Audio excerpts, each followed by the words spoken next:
చివరికి ఇద్దరూ చేసిన పూజకి మెచ్చి వనదేవత ప్రత్యక్షమవుతుంది. నీ కష్టాలేంటో నేను తెలుసుకున్నాను. ఈ రోజు నుంచి కొద్ది నెలల తరువాత నువ్వు ఆశపడ్డట్టు నీ రాజభవనంలో అందమైన కుమార్తె జన్మిస్తుంది. కానీ తనకొక కొరత ఉంటుంది.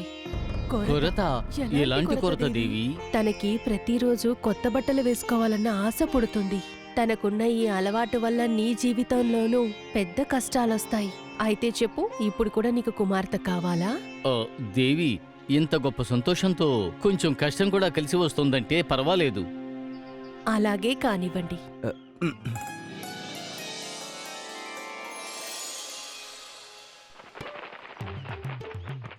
ఆ దేవి ఆశీర్వాదం వల్ల కొన్ని రోజుల తర్వాత రాజభవనంలో సంతోషం నెలకొంది.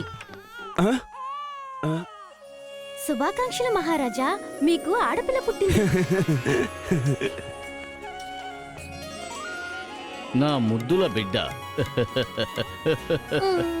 వినండి వినండి వినండి.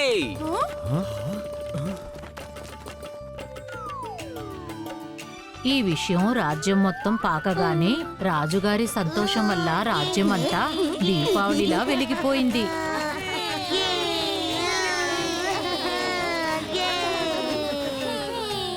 కాలం గడిచే కొద్దీ అలాగే రాకుమారి చిత్రలేఖ ఎంతో అందంగా తయారయ్యింది.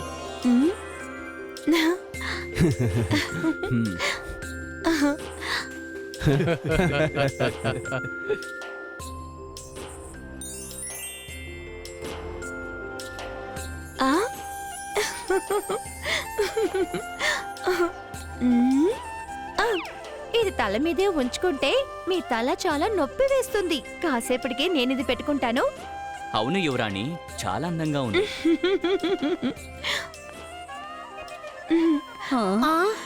అరే ఏంటిది? రంగుల్ని నేల మీద వేయకూడదు, వాటిని ఎగరేయాలి.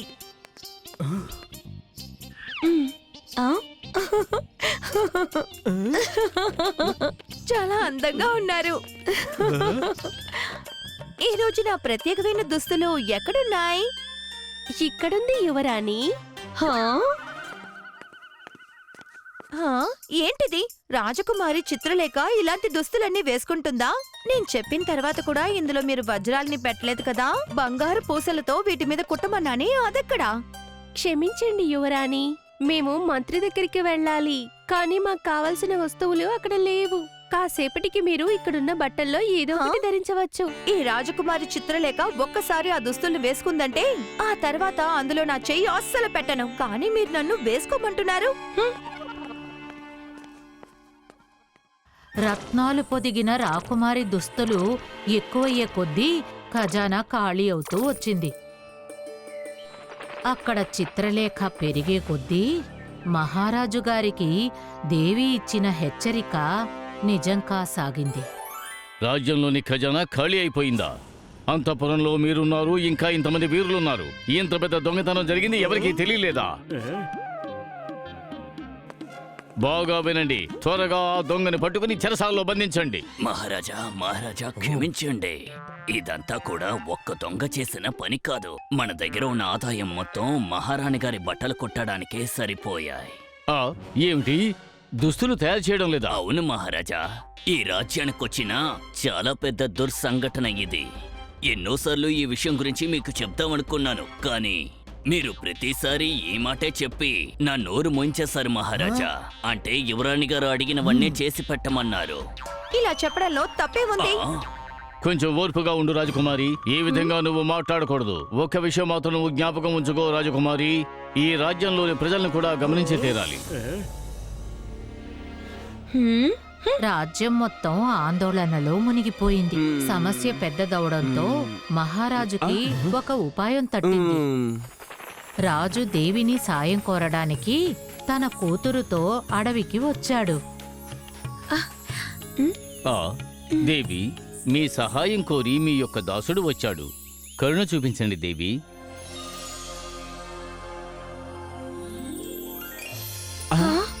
మీరిక్కడికొచ్చిన కారణం ఏంటో నాకు బాగా తెలుసు. మొదట్లోనే మిమ్మల్ని హెచ్చరించాను, కానీ మీరు దాన్ని పట్టించుకోలేదు. క్షమించండి దేవి. ఇప్పుడు మాతో కలిసి మా రాజ్యమంతా కష్టాల పాలయ్యింది. మీరు మాత్రమే మాకు సాయం చెయ్యగలరు. అయితే సరే, నీకు సహాయం చెయ్యడానికి నేను ఒకటి మాత్రం చేయగలను. అది ఏంటంటే ప్రతిరోజు యువరాణి కోసం కొత్త బట్టల్ని పంపించగలను. ఏంటి, నిజంగానా? చాలా కృతజ్ఞతలు దేవి. కానీ గుర్తుంచుకో మహారాణి, దీనికి కూడా ఒక నిబంధన ఉంది. ఒకవేళ నేను పంపించిన దుస్తులు ఇంకెవరికైనా ఇచ్చారంటే ఆ రోజుతో ముగిసిపోతుంది. అలాగా ఎప్పుడు జరగదు దేవి. అలాగే కానివ్వండి.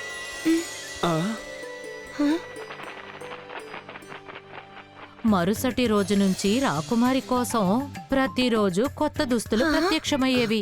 ఆ దుస్తుల్ని వేసుకుని తను ఎంతో సంతోషించేది. ఆ విధంగా రోజులు, నెలలు, ఋతువులు మారాయి. కానీ మారనిది రాకుమారి యొక్క చంచలమైన మనసు. కొన్ని రోజుల తర్వాత రాకుమారికి దేవి పంపించే దుస్తులు వేసుకుని బోర్ కొట్టేసింది. ఆ తర్వాత కాలం గడిచే కొద్దీ దేవికి తను ఇచ్చిన వాగ్దానాన్ని పూర్తిగా మర్చిపోయింది.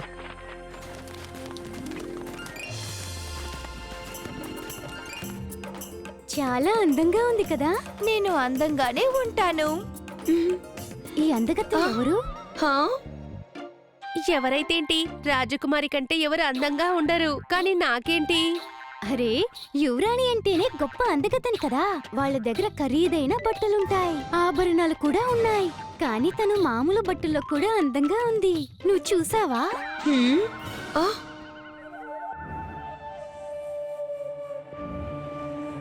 నేను మంచి దుస్తులే వేసుకున్నాను, దేవి ఇచ్చిన ఆభరణాలే వేసుకున్నాను. కానీ తనెలా చూడటానికి ఎంత అందంగా ఉంది. అయితే తను వేసుకున్న దుస్తుల్లోనే ఏదో ఒకటి ఉంది. ఇంకా ఈ భూమి మీద అందమైన దుస్తులంటే అది నా దగ్గర మాత్రమే ఉండాలి. హే, ఇలా చూడండి. అరే రాజకుమారి మీరా? నమస్కారం రాజకుమారి. చూడు, ఇప్పుడు నేను తిరణాలకి వెళ్ళాలి. అక్కడ నన్నెవరైనా గుర్తుపట్టారంటే పెద్ద సమస్య అయిపోతుంది. అందుకని నా ఈ దుస్తులకు బదులుగా నువ్వు నీ చీరను నాకు ఇవ్వగలవా? నా చీర? మీరు తమాషా చేస్తున్నారా? ఖచ్చితంగా లేదు. సరే సరే.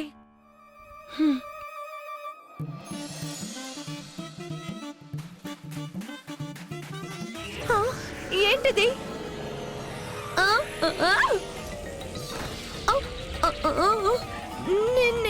నేనెలా ఇక్కడికి వచ్చాను? నేను చెప్పిన నిబంధనని నువ్వు మర్చిపోయావు. నేను పంపించిన దుస్తుల్ని నువ్వు మరొకరికిచ్చి నేను చెప్పిన నిబంధనని ఉల్లంఘించావు. అందుకని ఖచ్చితంగా నీకు శిక్ష పడుతుంది. నేను ఇలాంటి పాపం చేశానంటే నన్ను దయచేసి క్షమించండి దేవి. నా నిబంధన ఉల్లంఘించినందుకు ఎలాంటి క్షమాపణ ఉండదు. నువ్వు వెంటనే ఈ లోకంలోంచి వెళ్లి తీరాల్సి ఉంటుంది. లేదు లేదు, అలాగేవి చెయ్యొద్దు దేవి. ఇది తండ్రి కొడుకుల మధ్య జరిగిన ఒక కథ. రాజేశ్వర్ ఇంకా లక్ష్మణ్ల కథ. వాళ్ళెప్పుడూ వాళ్ళ జీవితంలో నగరాన్ని చూసిందే లేదు. ఎంతో కాలం తర్వాత వాళ్ళకి ఆ రోజు రానే వచ్చింది. జీవితంలో నగరాన్ని చూడాలనే ఆశ వాళ్లకు చిగురించింది. లెగు లక్ష్మణ, కోడి, మేక, జింక అన్నీ లెగిసిపోయాయి. కానీ నువ్వు గురకబెట్టి నిద్రపోతున్నావు. త్వరగా లెగు.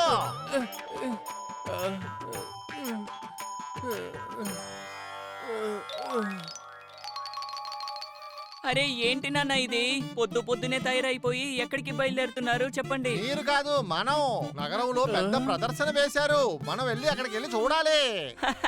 ఏంటి, పట్నానికా? ఏ మనం పట్నానికి వెళ్ళబోతున్నాం. భలే! అరే, చాలు చాలు చాలు, ఇలా చేస్తే నా పని అయిపోతురా.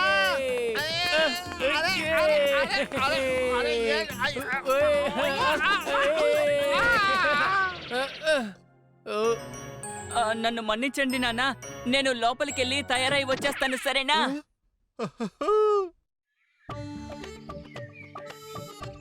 ఈ పవనే నాకు గౌరవం తీసుకొస్తాడు.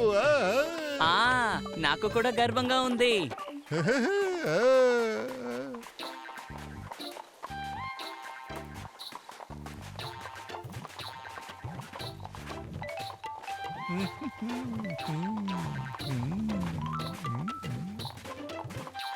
అరే ఎవరు వీళ్ళు?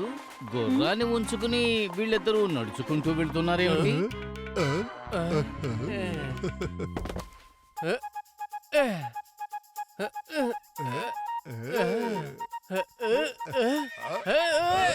జాగ్రత్త! అరే రే, ఎవరైనా నా గుర్రాన్ని పట్టుకోండి!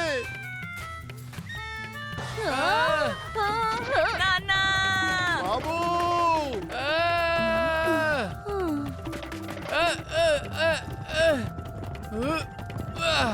గుర్రం మీద స్వారీ చేయడం చాలా సరదాగా ఉంది. అది ఎప్పుడో జరిగిన కథ.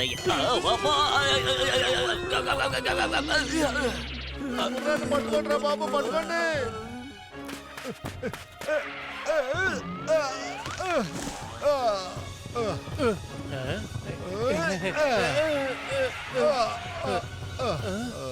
పట్టేశా. ఇక ఇది ఎక్కడికి వెళ్ళదు. ఇంకా నయం, ఈ గుర్రం ఆగిపోయింది. లేకపోతే మీకంటే ముందు నేను పట్టణాన్ని చూసుండేవాణ్ణి. ఇదిగో చూసావా, ఇదంతా ఏమిటి? తండ్రి నడుచుకుంటూ వెళుతున్నాడు, కొడుకేమో గుర్రం మీద సవారీ చేస్తున్నాడు. ఏం చెప్పాలి, ఈ కాల పిల్లలు ఉన్నారే. సరిగ్గా చెప్పావు. ఈ జనం మాట్లాడుతున్నందువల్ల ఏం జరుగుద్ది ఏంటి? నువ్వు అసలు గుర్రం నుంచి దిక్కకూడదు. మరేం పర్వాలేదు నాన్న.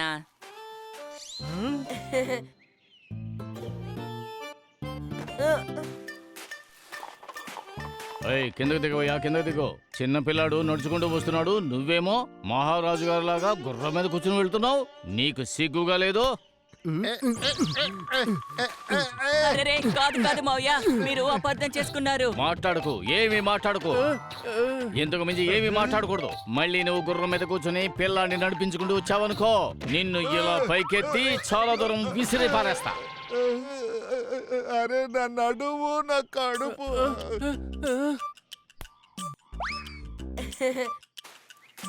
వీళ్ళు చూడడానికి విచిత్రంగా ఉన్నారే. రాజేశ్వర్ ఇంకా లక్ష్మణ్ ఇద్దరికీ అసలు ఏమీ అర్థం కాలేదు. అందువల్ల కొడుకు తండ్రితో అన్నాడు, ఇంకా తండ్రి కొడుకుతో అన్నాడు. నువ్వు కూర్చో, నువ్వు. వద్దు నాన్న, మీరు. నేను చెప్తున్నానుగా, నువ్వు కూర్చో. మీరు కూర్చోండి నాన్న. నువ్వు. వద్దు నాన్న, మీరు కూర్చోండి. నువ్వు. మీరు. నువ్వు. మీరు. నువ్వు కూర్చో. సరే, మన ఇద్దరం కూర్చుందాంలే. ఈ ఆలోచన కూడా చాలా బాగుంది.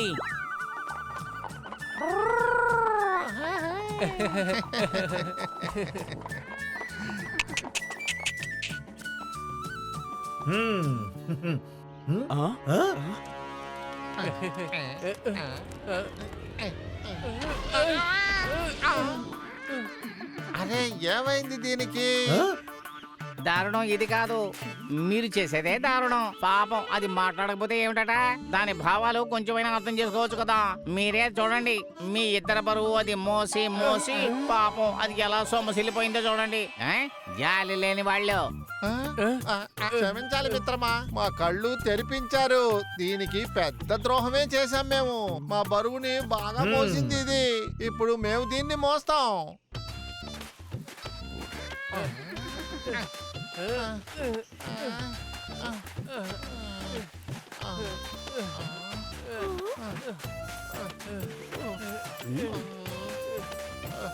చూసావా చూసావా, వాళ్ళు ప్రేమగా గుర్రాన్ని పెంచుకుంటున్నారేమో. గుర్రం ఈపి మీద మనిషి ఎక్కి వెళ్ళడం చూశాను గాని గుర్రాన్ని మనిషి మోసుకెళ్ళడం ఇప్పుడే చూస్తున్నా. ఇదే నేను చూసే మొదటిసారి.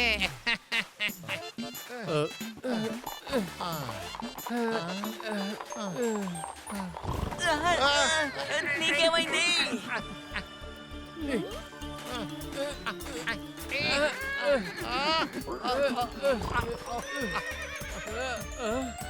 అరే అసలు నీకేమైంది?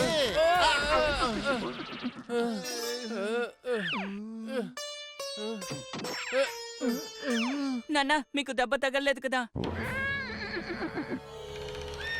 అరే బాబు!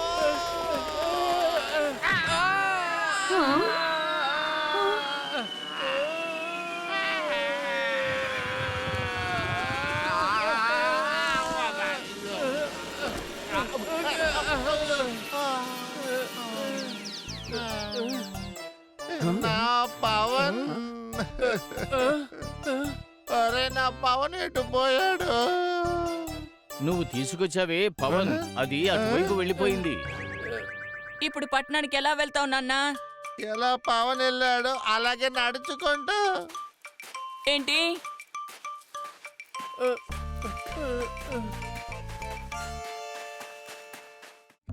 If you like this video, subscribe to our channel Murthy Media.